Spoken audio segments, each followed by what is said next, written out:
Hello दोस्तों, आपका स्वागत है एमपीपीएससी पाठशाला में और मैं हूं नीलू। हम पढ़ रहे हैं एमपीपीएससी मेंस 2024 और 25 के लिए निर्माण आईएएस की बुक। यह मध्य प्रदेश की रियासतें हैं जो कि पेपर 1 के पार्ट 1 की यूनिट 5 से संबंधित है। इसके तहत हम बघेलखंड रियासत पढ़ रहे थे, जिसके अंतर्गत आज हम देखेंगे बघेलखंड या बघेल राज्य के अंतर्गत अन्य महत्वपूर्ण रियासतें। इसके पहले गोंडवाना रियासत, बुंदेलखंड रियासत, इन सबको मैं कंप्लीट करा चुकी हूँ, तो आप लोग प्ले लिस्ट में जाके देख सकते हैं। और मैं सिंधु सभ्यता यानी कि यूनिट फर्स्ट भी कंप्लीट करा चुकी हूँ और यूनिट फर्स्ट जो चल रही है वो भी आप लोग प्ले लिस्ट में जाके देख सकते हैं। और मैं बहुत जल्दी उद्यमिता स्टार्ट करने वाली हूँ, तो चैनल को सब्सक्राइब करके रखें। चलिए स्टार्ट करते हैं। 803 ईस्वी में बेशिन की संधि के फलस्वरूप अंग्रेजों ने रीवा राज्य के अंतर्गत अनेक छोटी छोटी रियासतों को राज्य के रूप में मान्यता प्रदान की, जिनमें प्रमुख नागौद, मैहर, कोटी, सोहाबल, अरोड़ा तथा चौबे जागीरें थीं, जिनका विवरण निम्नानुसार है। पहली है नागौद जागीर। 18वीं सदी तक राज्य की मूल राजधानी उचेहरा थी। 1478 ईस्वी में राजा भोज ने उचेहरा पर आधिपत्य जमाया। राजा चैनसिंह द्वारा राजधानी उचेहरा से नागौद स्थानांतरित की गई।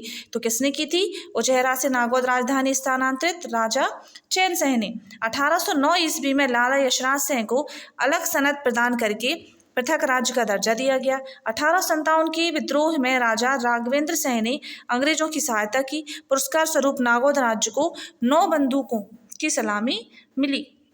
नेक्स्ट है मैहर जागीर। प्रारंभ में मैहर पर कछवाह राजपूतों का आधिपत्य था। छत्रसाल के समय ठाकुर भीमसेन ने इस क्षेत्र पर शासन किया। 1788 ईस्वी में रीवा राज्य द्वारा तात्कालिक मैहर शासक बैनी सिंह की हत्या कर दी गई। नवाब अली बहादुर द्वारा मैहर को विजित करने के पश्चात बैनी सिंह के पुत्र दुर्जन सिंह को शासक बनाया गया। 1814 ईस्वी में ब्रिटिश शासन द्वारा मैहर को अलग राज्य का दर्जा प्रदान किया गया। गाइस, अगर आप लोग चाहें तो मेरे चैनल को ज्वाइन कर सकते हैं। कोटी जागीर है नेक्स्ट। तो रघुराज नगर तहसील के अंतर्गत कोटी एक छोटी सी जागीर थी। कोटी जागीर की स्थापना जगत राय सिंह बघेल द्वारा की गई थी। 1810 ईस्वी में लाला दयानियापति राय को ब्रिटिश सरकार ने अलग सनद प्रदान कर अलग राज्य का दर्जा दिया। अब नेक्स्ट है सोहाबल जागीर। महाराज अमर सिंह के विद्रोही पुत्र फतेह सिंह द्वारा इस जागीर की स्थापना की गई। कालांतर में छत्रसाल के पुत्र हृदय शाह ने इस पर अपना अधिकार जमाया। 1809 ईस्वी में अंग्रेजों द्वारा राय अमन सिंह को सनद प्रदान कर अलग राज्य का दर्जा दिया गया।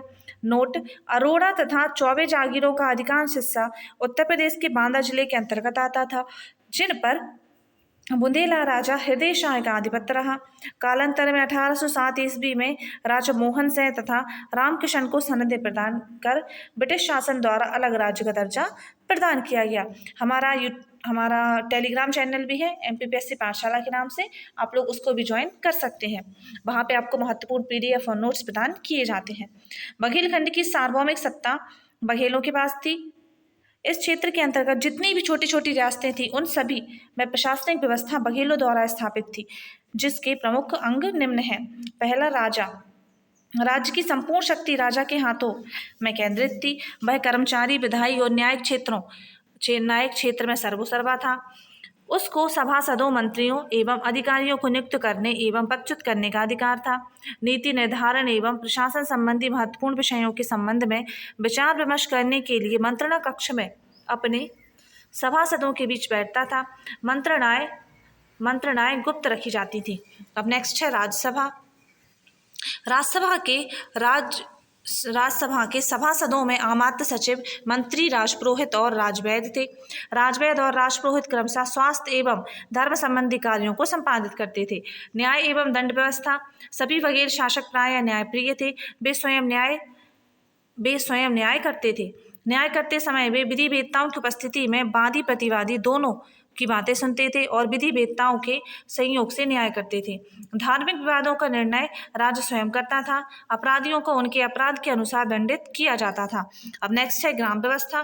प्रत्येक गांव में एक चौकीदार होता था जो बल्लम लेकर रात के समय सीटी बजाते हुए गांव में गश्त लगाता था। ग्रामीण विवादों का निपटारा स्थानीय स्तर पर गठित पंचायत द्वारा किया जाता था। कुछ नियम जातियों में जातीय पंचायत होती थी, तो कुछ निम्न जातियों में जातीय पंचायतें होती थीं जिनके द्वारा जातीय विवाद का निर्णय किया जाता था। ग्रामीण स्तर पर दंड व्यवस्था के अंतर्गत सामान्य तौर पर अर्थदंड ही दिया जाता था। अंतिम अपीलें सीधे राजा के पास जाती थी। नेक्स्ट है कृषि संबंधी व्यवस्था। बघेलखंड में कृषि मुख्य व्यवसाय था। कृषि फसलों का काल निर्धारण सियारी और उन्हारी के आधार पर होता था। सियारी आषाढ़ में बोई जाती थी तथा कुंवार में काटी जाती थी। उन्हारी कार्तिक में बोई जाती थी तथा चैत्र में काटी जाती थी। तो ये जो सियारी है यह हो जाएगी खरीफ की फसल, हो जाएगी ये। और ये जो उन्हारी है यह हो जाएगी रबी की फसल। किसकी? रबी की फसल हो जाएगी। तो इनको याद रखिएगा। कृषि संबंधी कुछ महत्वपूर्ण मापक थे जो संपूर्ण बुंदेलखंड में प्रचलित थे। ये मापक निम्न थे: 2 चहुरी, 3 अद्दी आधा शेर, और 2 अद्दी होती थी तो 1 कुरुआ, 4 कुरुआ यानी 1 पाइला, 4 पैला यानी 1 कुरई, और 20 कुरई यानी 1 खाड़ी। ये इनके मापक होते थे। अब नेक्स्ट है स्थापत्य कला में योगदान। बघेलकालीन स्थापत्य के अंतर्गत मुख्य रूप से बलुआ पत्थर का प्रयोग किया गया है। बघेलकालीन स्थापत्य कला पर मुगल स्थापत्य कला का प्रभाव स्पष्ट रूप से परिलक्षित होता है, परंतु प्राचीन दुर्ग एवं छत्रियों पर राजपूत शैलियों का भी प्रभाव देखने को मिलता है। राजा अजीत सिंह के कार्यकाल के पश्चात रीवा राज्य में हुए निर्माण कार्यों पर पाश्चात्य निर्माण शैली का भी प्रभाव देखने को मिलता है। जल स्रोतों एवं बागों के निर्माण हेतु बघेल शासकों ने विशेष ख्याति अर्जित की है। बघेलकालीन स्थापत्य कला के अंतर्गत मुख्य रूप से भवन, मंदिर, छतरियां, दुर्ग एवं गढ़ियां सम्मिलित हैं, जिनका निर्माण समय समय पर विभिन्न शासकों द्वारा कराया गया। भवन, मंदिर और छतरियों की बात करेंगे तो सर्वप्रथम बुलार देव द्वारा गहोरा में राजभवन की स्थापना एवं बघेल वंश की कुलदेवी शीतला का मंदिर निर्मित कराया गया। महाराजा भावसिंह ने रीवा किले के प्रांगण में मृत्युंजयनाथ मंदिर का निर्माण कराया तथा जगन्नाथपुरी से मूर्तियां लाकर मुकुंदपुर एवं कोटर में स्थापित कराई। भावसिंह की रणोबत रानी ने रीवा राज्य में एक तालाब का निर्माण कराया जिसे रानी तालाब के नाम से जाना जाता है। ठाकुर रणवत सिंह के वंशजों की छतरियां घोघर मोहल्ले में स्थापित की गईं। नेक्स्ट है केवटी दुर्ग। महाना नदी के तट पर स्थित इस दुर्ग का निर्माण चंदेल शासक हम्मीर देव ने कराया। सालिवाहन के पुत्र नागमल देव ने इसमें जलकुंडों का निर्माण कराया। इसकी प्राचीर में कुल 10 बुर्ज हैं जिनकी ऊंचाई 8 फीट है। महियर दुर्ग। इस दुर्ग की बुनियाद बघेल राजा भैदचंद्र ने रखी थी। कालांतर में पुत्र रुद्र प्रताप द्वारा दुर्ग को विस्तारित किया गया। इस किले का जीर्णोद्धार बुंदेलों द्वारा कराया गया। इस काल में बुंदेला स्थापत्य शैली की झलक देखने को मिलती है। इसकी प्राचीरों में कुल 29 बुर्ज हैं और चारों दिशाओं में 4 द्वार हैं। नेक्स्ट है बांधवगढ़ दुर्ग। इस दुर्ग का विस्तार लगभग 8 वर्ग किलोमीटर में है। इसमें कर्ण द्वार एकमात्र प्रवेश द्वार है। बघेल नरेशों द्वारा इस किले में मोती महल, कौशक महल, छावनी, कबीर चौराहा एवं शिव मंदिर का निर्माण कराया गया है। दुर्ग के अंतर्गत 12 तालाब निर्मित किए गए हैं। तो दुर्ग के अंदर 12 तालाब निर्मित किए गए हैं जिनकी जलापूर्ति गंगा नदी द्वारा की जाती थी। रीवा का दुर्ग यानी रीवा दुर्ग बिछिया और बीहड़ नदियों के संगम पर स्थित इस किले का निर्माण शेरशाह सूरी के पुत्र जलाल खां द्वारा कराया गया। बघेल शासक विक्रमाजीत द्वारा किले को विस्तृत रूप दिया गया। किले के उत्तर में कृष्ण सागर का निर्माण विक्रमाजीत द्वारा कराया गया था। 30 फुट ऊंचाई एवं 9 वर्ग किलोमीटर क्षेत्र में फैले इस किले में घरियारी दरवाजे का निर्माण राजा भावसिंह द्वारा कराया गया। किले में स्थित मोती महल और लंबा घर कला एवं स्थापत्य की दृष्टि से महत्वपूर्ण है। मृत्युंजयनाथ मंदिर का निर्माण भावसिंह द्वारा कराया गया था जो गुंबदाकार एवं मुगल स्थापत्य कला से प्रभावित है। नेक्स्ट है सोहाबल दुर्ग। सतना नदी के तट पर स्थित सोहाबल दुर्ग का जीर्णोद्धार अमर सिंह के ज्येष्ठ पुत्र फतेह सिंह ने कराया था। इस किले का मुख्य द्वार हाथी द्वार कहलाता है। किले का दक्षिणी भाग 2 मंजिला एवं गुंबदाकार है जिसमें मोती महल स्थित है। इस दुर्ग के अंदर भैरव बाबा, ड्योढ़ी, चिकसारी, महारानी की रहाइश, राजा निवास, बड़ी बरादरी, कोठी मर्दानी रहाइश, कुलदेवी की रहाइश, तुलसी चौराहे, बादल महल, कट बांग्ला, चौघड़ एवं आंगन चौघड़ा स्थित है। सुहागपुर गढ़ी इस गढ़ी का निर्माण बघेल शासक वीरसेन देव द्वारा कराया गया था। गढ़ी में कुल 3 बुर्ज हैं तथा इसका पूर्वी भाग 2 मंजिला है। इसमें 7 द्वार है, जिसमें पूर्वी द्वार को फतेह द्वार कहा जाता है। गढ़ी में स्थित 3 बावड़ियां वर्गाकार हैं, जिसका निर्माण शालिवाहन के समय किया गया था। इस गढ़ी में मोती महल, छोटे कराउर और बड़े कराउर प्रमुख स्थापत्य हैं। उपर्युक्त स्थापत्य के अतिरिक्त अमरपाटन की गढ़ी, रेबहुआ दुर्ग, कोठी दुर्ग, माधवगढ़ का किला, शंकरगढ़ का किला, कंचनपुर की गढ़ी और चंदिया की गढ़ी भी बघेलकालीन स्थापत्य कला के उत्कृष्ट नमूने हैं। अब नेक्स्ट देखेंगे हम कला एवं साहित्य के क्षेत्र में योगदान। मध्यकाल में बघेल खंड में संगीत के क्षेत्र में क्रमोत्तर विकास हुआ। बघेल शासक कला एवं साहित्य के पोषक थे।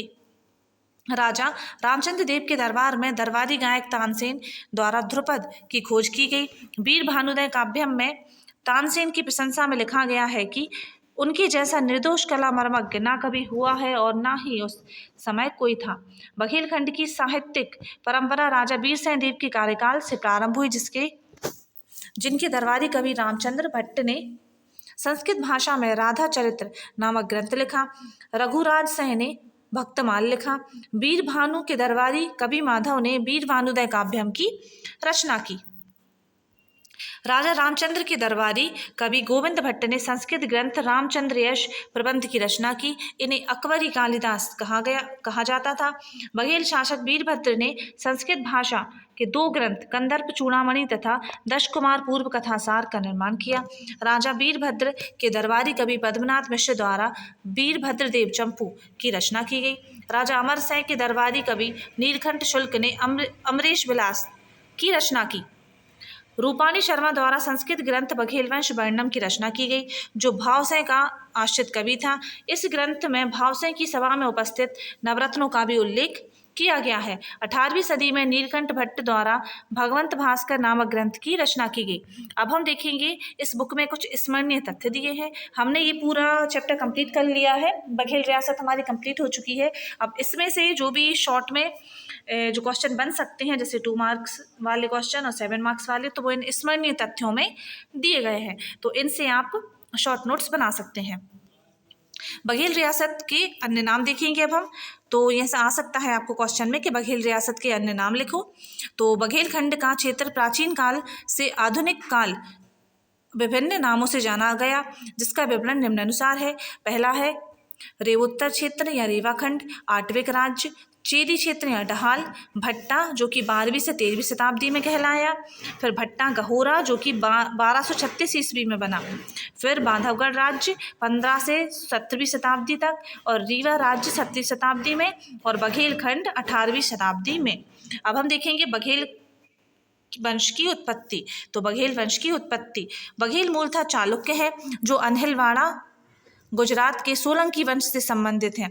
व्याघ्रपल्ली बघेलबारी के सामंत अर्णो राज्य व्याघ्रपल्ली का पुत्र लवण प्रसाद को गुजरात के लेखों में व्याघ्रपल्ली उल्लेखित किया गया है, जो कालांतर में अपभ्रंश के रूप में बघेल हो गया है। बघेलबारी गांव से संबंधित होने के कारण अर्णो राज्य के वंशज बघेल कहलाए जाने लगे। नेक्स्ट है भीमल देव। 1236 ईस्वी में भीमल देव द्वारा गहोरा चित्रकूट में बघेल वंश की स्थापना की गई। भीमल देव नीतिवान, विद्वान एवं पराक्रमी व्यक्ति था। अब नेक्स्ट है बीरम देव बघेल, जो कि 1389 से 1438 ईस्वी तक शासक रहा। बुल्लार देव के पश्चात उसका पौत्र बीरम देव बघेल वंश का शासक बना। इसने कैमूर पर्वत के दक्षिण में बांधवगढ़ सहित अमरकंटक, पाट तथा बघेल राज्य की सीमाओं का विस्तार किया। सर्वप्रथम बांधवगढ़ के किले का अधिग्रहण बीरम देव द्वारा ही किया गया था। बीरम देव के शौर्य और पराक्रम से प्रभावित होकर ही तारीख मोहम्मदी में उसे युग का नीरम यानी ईरानी पहलवान कहा है। शर्की राज्य के सुल्तान इब्राहिम शर्की 1401 से 1440 ईस्वी से बीरम देव ने मैत्री संबंध स्थापित किए। नेक्स्ट है वीरसेन बघेल, जो कि 1500 से 1535 ईस्वी तक शासक रहेगा। शालिवाहन की मृत्यु के पश्चात सन 1500 ईस्वी में वीरसेन बघेल अगला शासक बना। उसने हुसैन शाह सर्की के बजाय सिकंदर लोदी के साथ मित्रवत संबंध स्थापित किए। खानवा के युद्ध में वीरसेन बघेल ने बाबर के विरुद्ध राणा सांगा को सैन्य सहायता प्रदान की।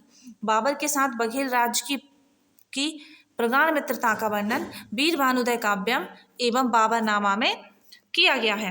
अब नेक्स्ट है बीरभानु बघेल, जो कि 1535 से 1555 ईस्वी तक शासक रहेगा। बीरभानु बघेल 1535 ईस्वी में बघेल राज्य का अगला उत्तराधिकारी बना। बीरभानु हुमायूं और शेरशाह सूरी के समकालीन था। बीरभानुदय काव्यम के रचनाकार कवि माधव इसके दरबारी कवि थे।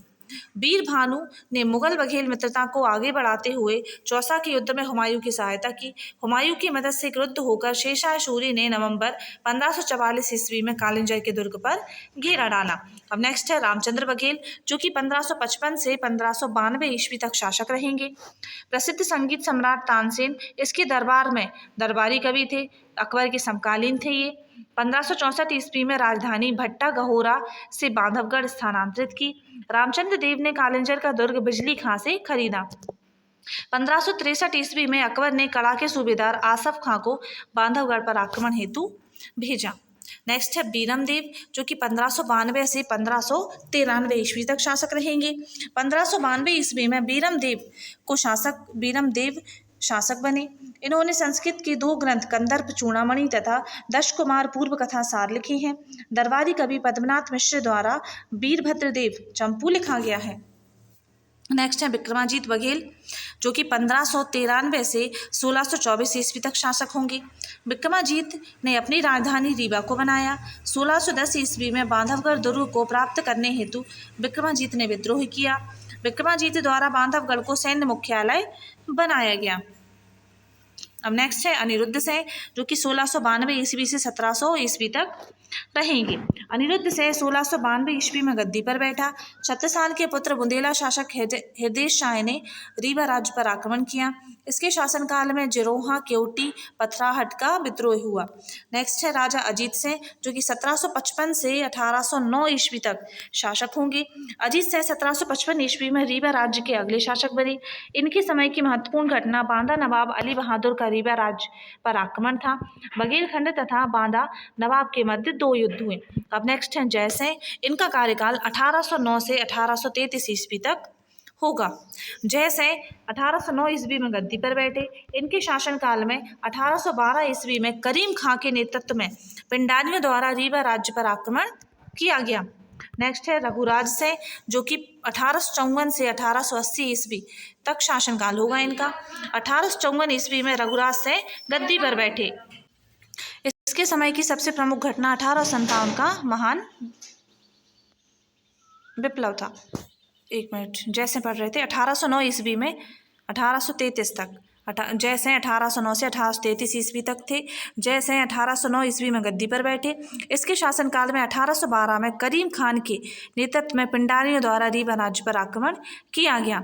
रघुराज सिंह, जो कि 1854 से 1880 ईस्वी तक शासक रहेंगे। 1854 ईस्वी में रघुराज सिंह गद्दी पर बैठे। इनके समय की सबसे प्रमुख घटना 1857 का महान विप्लव था। रघुराज सिंह ने ग्वालियर के दीवान सर दिनकर राव को आर्थिक मामलों में सहायता हेतु रीवा राज्य में आमंत्रित किया। 1875 ईस्वी में उन्होंने अपना शासन भार भारत सरकार की जिम्मेदारी पर छोड़ दिया। नेक्स्ट है ठाकुर रणमत सिंह। 1857 की क्रांति में रीवा, जबलपुर, रायपुर तथा नागपुर राज्य में क्रांति का संचालन किया। इनकी जागीरें रीवा और पन्ना राज्य में आती थी। ठाकुर रणमत सिंह सागर छावनी में अंग्रेजी सेना में लेफ्टिनेंट थे तथा पदोन्नति के पश्चात कैप्टन बने। हीरा सिंह के विश्वासघात के कारण उन्हें पकड़ लिया गया और 1 अगस्त 1859 को फांसी दे दी गई। रीवा के स्टेडियम का नाम ठाकुर रणमत सिंह स्टेडियम है। नेक्स्ट है वेंकट रमन सिंह, जो कि 1895 से 1918 ईस्वी तक रहेंगे। 1895 ईस्वी में वेंकट रमन सिंह शासक बने। 1895 ईस्वी में रीवा राज्य में अकाल पीड़ित कोष की स्थापना की गई। 1903 ईस्वी में दिल्ली दरबार में शामिल हुए और 1902 ईस्वी में दरबार प्रेस की स्थापना की तथा भारत भ्राता नामक समाचार पत्र प्रकाशित किया। बाघों के वध पर प्रतिबंध लगाया गया और जंगल तार किया। महाराज गुलाब सिंह, जो कि 1918 से 1946 ईस्वी तक रहेंगे। 1926 ईस्वी में सिंगरौली की वेणुवंशीय रानी नौवरन कुंवरी ने स्वेच्छा से सिंगरौली को रीवा राज्य में मिला दिया। 1926 ईस्वी में सिंगरौली की वेणुवंशीय रानी नौवरन कुंवरी ने स्वेच्छा से सिंगरौली को रीवा राज्य में मिलाया। 1931 ईस्वी में सीधी में चौहानों ने विरोध किया, जिसका दमन कर दिया गया। प्रजा कल्याण हेतु महाराजा गुलाब सिंह ने 1934 ईस्वी में 41 सदस्यीय प्रजा परिषद की स्थापना की। 13 मार्च 1934 ईस्वी को जमीन पर खेती करने वाले किसानों हेतु उन्होंने पबाई रूल्स लागू किए। 1942 ईस्वी में उन्होंने बांधव नामक साहित्यिक पत्रिका का प्रकाशन करवाया। इन्होंने सहयोजन प्रथा, अस्पताल निर्माण एवं शैक्षणिक सुधार हेतु विशेष योगदान दिया। 1932 ईस्वी में शासन का संयोग देने के लिए राज्य परिषद को स्थापित किया। 1933 ईस्वी में महाराज गुलाब सिंह ने रीवा में एक चीफ कोर्ट की स्थापना की। 1934 ईस्वी में रीवा में किसानों को तकावी ऋण उपलब्ध कराने बैंक ऑफ बघेलखंड की स्थापना की। 1939 ईस्वी में लिलजी सहित कई बांधों का निर्माण सिंचाई के उद्देश्य से किया। 1934 ईस्वी में रीवा में शिक्षा बोर्ड की स्थापना करके राज्य की शिक्षा व्यवस्था को उत्तर प्रदेश बोर्ड से पृथक किया। 1936 ईस्वी में पंचवर्षीय शिक्षा योजना की स्थापना की गई। अब नेक्स्ट है पवाई रूल्स। महाराज गुलाब सिंह ने 13 मार्च 1934 ईस्वी को जमीन पर खेती करने वाले किसानों हेतु उन्होंने पवाई रूल्स लागू किए, जिसके अंतर्गत वनोपज पर रीवा राज्य का अधिकार तथा इलाकेदारों और पवाईदारों द्वारा नियंत्रण लगान 4 से 5 गुना बढ़ा देने का प्रावधान था। पवाई रूल्स को पवाईदारों और इलाकेदारों ने काला कानून की संज्ञा दी तथा इनके विरुद्ध पवाईदार संघ का निर्माण किया गया। अब नेक्स्ट है महाराज मार्तंड सिंह जूदेव, जो कि 1946 से 1995 ईस्वी तक रहेंगे। मार्तंड सिंह जूदेव की उपाधि के साथ 1946 ईस्वी में शासक बने। भारत संघ में विलय इनके कार्यकाल की प्रमुख घटना थी। उन्होंने गोविंदगढ़ में आम अनुसंधान केंद्र की स्थापना में विशेष योगदान दिया। इन्होंने 7 सदस्यीय संवैधानिक सुधार समिति का गठन किया। अब नेक्स्ट है बघेलखंड के अंतर्गत अन्य महत्वपूर्ण रियासतें। 1803 ईस्वी में बसीन की संधि के फलस्वरूप अंग्रेजों ने रीवा राज्य के अंतर्गत अनेक छोटी छोटी रियासतों को राज्य के रूप में मान्यता प्रदान की, जिसमें प्रमुख नागौद, मैहर, कोठी, सोहाबल, अरोड़ा तथा चौबे की जागीरें थीं। नागौद जागीर 18वीं सदी तक राज्य की मूल राजधानी उचेहरा थी। 1478 ईस्वी में राजा भोज ने उचेहरा पर आधिपत्य जमाया। 1809 ईस्वी में लाला यशराज सिंह को अलग सनद प्रदान करके पृथक राज्य का दर्जा दिया गया। नेक्स्ट है सोहाबल जागीर। महाराज अमर सिंह के विद्रोही पुत्र फतेह सिंह द्वारा इस जागीर की स्थापना की गई। 1809 ईस्वी में अंग्रेजों द्वारा राय अमन सिंह को सनद प्रदान कर अलग राज्य का दर्जा दिया गया।